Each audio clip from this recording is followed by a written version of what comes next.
नहीं बल्कि एक बड़े नेता का बेटा है। और इसलिए मैं आप सभी से कहूंगा कि सिर्फ गिरफ्तारी ही काफी नहीं है, उसे सख्त से सख्त सजा मिलनी चाहिए। सबसे पहले तो मैं इस घटना का संक्षेप आपको बता दूं, ताकि आपको अच्छे से समझ आ सके कि आखिर 11 अगस्त की रात मनीषा के साथ क्या क्या हुआ। हरियाणा की मिट्टी में जन्मी भोली भाली मासूम लड़की मनीषा। उसकी उम्र महज 19 साल थी। आंखों में सपने थे, दिल में हौसले थे और जिंदगी जीने की एक मासूम चाहत थी। लेकिन दोस्तों, ये कैसी विडंबना है कि जिस देश में आजादी और सुरक्षा की बातें होती हैं, वहीं उसी देश की एक बेटी को दरिंदगी का शिकार होना पड़ता है। 11 अगस्त की वह काली रात कभी भुलाई नहीं जा सकती। मनीषा अपने घर से पास के बाजार की तरफ निकली थी। उसे क्या पता था कि लौटते वक्त उसका सामना उन दरिंदों से होगा जिनकी न नीयत इंसानी थी, न दिल इंसान का था। रास्ते में कुछ दबंग और राक्षसी सोच वाले लड़कों ने उसे जबरदस्ती रोक लिया। वह अकेली थी, पर हिम्मत वाली थी।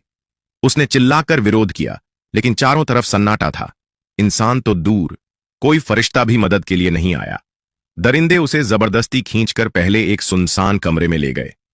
वहां उसकी इज्जत को रौंदा गया, उसकी चीखें दबा दी गईं।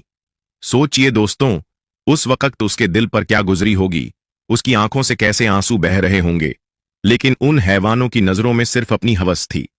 लेकिन दरिंदगी यहीं खत्म नहीं हुई। जब उनकी हवस मिट गई तो उन्होंने मनीषा को खेतों की तरफ घसीट कर ले जाया। वहां बेरहमी से उसका कत्ल कर दिया गया। सोचकर ही रूह कांप जाती है कि एक मासूम जो अभी तक अपने सपनों को जी भी न पाई थी, उसे इतनी निर्दयता से मौत के घाट उतार दिया गया।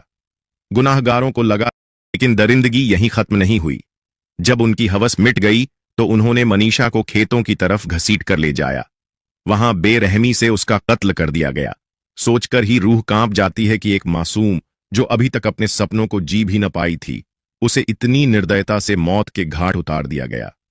गुनाहगारों को लगा था कि उनका राज कोई नहीं देख पाएगा, लेकिन वे भूल गए थे कि भगवान की आंख सब देखती है। उसी रास्ते पर लगे एक सीसीटीवी कैमरे ने पूरी घटना का सच कैद कर लिया। इस खुलासे के बाद पूरा हरियाणा ही नहीं, बल्कि पूरा देश गुस्से से आग बबूला हो गया। हर कोई कह उठा, ये कैसी इंसानियत है, बेटियों के लिए यह कैसी धरती है। सोचिए, जब यह खबर मनीषा के मां बाप तक पहुंची होगी तो उनकी हालत कैसी हुई होगी, जिस बेटी को गोद में खिलाकर बड़ा